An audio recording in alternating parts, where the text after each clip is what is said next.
Bet horse racing on DRF Bets. We'll match your first deposit of $200. Get free expert picks and past performances, plus weekly cash back. All from Daily Racing Form, the most trusted name in horse racing. Hi everybody, Dan Illman, Mike Beer, race number 8 at Belmont at the Big A on Saturday, one of 4 stakes races. This is the Pumpkin Pie, $120,000 is the purse. We're going 7/8 of a mile for fillies and mares. Now let's take a look at this field. Really interesting name in here, Mike. That's Glass Ceiling, the number 5. Glass Ceiling had a really nice start to 2022. She won a couple of graded stakes races. She's been away now for several months. She's entered in one of the breeding sales coming up, so this might be her last hurrah. Yeah, it'll be interesting to see what she does. I mean, Charlie Baker got this horse really, really good. Claimed her early last year, and all of a sudden just turned her into a really nice horse. They had a multiple grade 3 winner. The 2 most recent starts left a little to be desired. He gave her time off. We'll see how she comes back.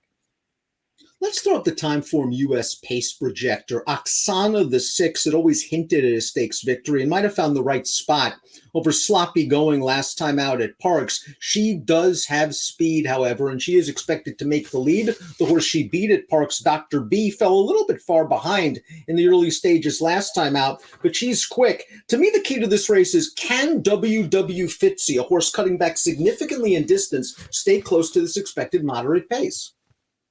Yeah, I mean, I guess if they go, they don't go that fast, she can stay close, but it's still going to be interesting to see what she does breaking from the rail. I did think the 6 would probably make the lead here, Dan. I just wasn't quite sure if she was good enough to beat this field. Let's talk a little bit about the likable number 1, WW Fitzy. She's won 12 of 33 lifetime starts, and earlier in her career, she showed that she was capable sprinting. She's gotten better as their distances have gotten longer, as is in her most recent start on September the 1st at Saratoga, a 9-furlong second-level allowance. And as you see here, she's already taken over command, turning into the stretch. This is a good-looking performance, considering that the runner-up would come back to win a second-level race with a 91 buyer. Yeah, I thought she ran well in here. It was a great spot for her, but she also ran really well. And now they're going to cut her back a couple of furlongs and see what happens. She has sprinted effectively in the past. So I guess I wouldn't be surprised if she was able to handle this turn back then. I'll be honest with you, I didn't really know what to do with her. I preferred other horses in this race. I think you always have to keep it in the back of your mind, though, that these connections, they tend to get big performances out of horses, sometimes out of nowhere.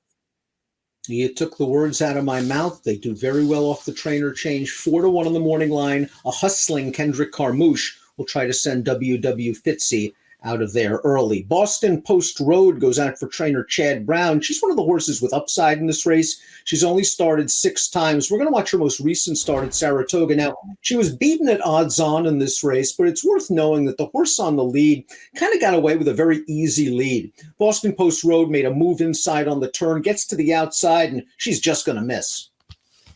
Yeah, I thought she ran pretty well in there. She was also cutting back a couple of furlongs in this race.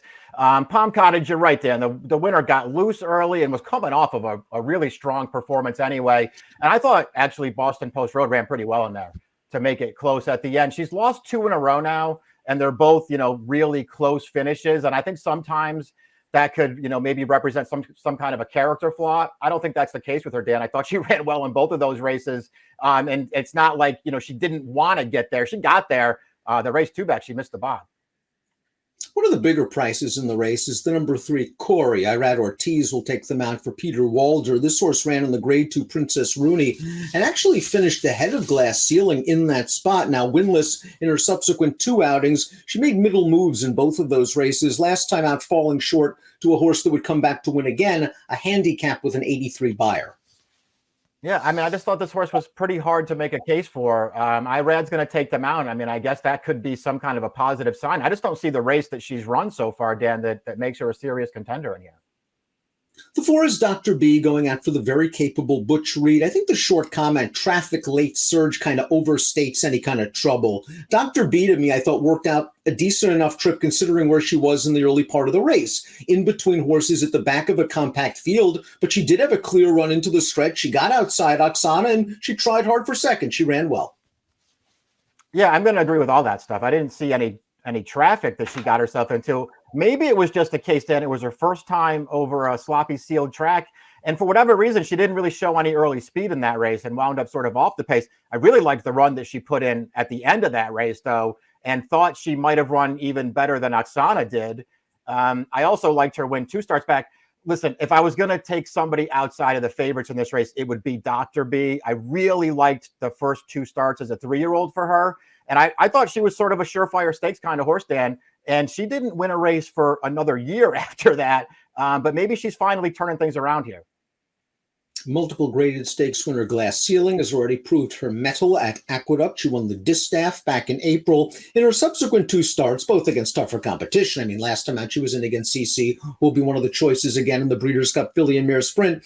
In both of those races, she didn't break well. And I wonder if that was a sign she was crying out for a break. Charlie Baker gave her a break, and here she is maybe for the final start of her career. If she runs some of the races she ran in the winter, she's going to win. Exactly. If she can get back in that form, she is going to probably win this race. I'll be honest, Dan, I was never a fan of hers. I'll give Charlie Baker all the credit in the world for really getting this horse good. Again, now a multiple graded stakes winner at 7 furlongs. There's plenty to like here, but her recent form leaves something to be desired, and she's not going to be a great price. Let's watch Oksana and Dr. B's last race, the Roman Rachel on October the 3rd, sloppy track 6.5 furlongs. Oksana was part of the pace in here. There was a multi-horse pace dispute, but they weren't going especially fast. Oksana got the best of those horses. Now you're going to see Dr. B in the red cap split horses and come after Oksana in earnest. Oksana is able to hold off. A couple of next out winners from this race. I talked to Tim Hills after this race, and he said the key with Oksana is you got to get her out of the gate and you got to get her up front. Yeah, she likes to use her speed. She does also really like a wet track, so that might have helped her in that most recent start as well. I can't really knock this horse, Dan. She is what she is, though. I think what you see on paper is kind of what you get. She wants to be forward. She's going to give you a figure probably in the mid to high 80s, and it's probably not going to be good enough in here, but she's a likable horse. I wanted to make a case for Movie Moxie the 7 to try to get a slice of this pumpkin pie, but I decided maybe against it. Last time out going 6.5, what chance really did she have in that second level allowance? There wasn't a lot of pace. She was hung out to dry on the outside. I could be forgiving, but we saw the start 2 starts back against Boston Post Road. She was up close to that moderate pace, and she just couldn't finish with that one. Exactly. It's how I looked at this horse too. She is a very big price, though. If there, for some reason you want to give her one more chance in here, you're going to get paid if you're right. So she has that going for her. I just didn't like her enough. Let's take a look at our top picks for the pumpkin pie. Mike believes Boston Post Road will be in the upper crust in this pumpkin pie stakes. Tactical speed, lots of upside potential, great connections. Yeah, listen, I don't love this horse. I'm not going to sit here and try to make some kind of big case for her. I just feel like it's maybe the right spot for her finally, and I'll take her on top. I wanted to go back to Dr. B because I've been a fan. I just feel like it's going to be hard for her to beat Boston Post Road and perhaps Glass Ceiling if she's back in form.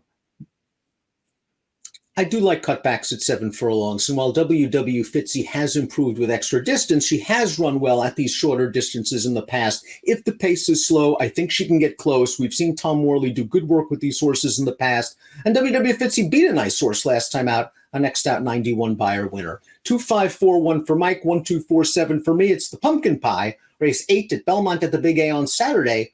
Good luck.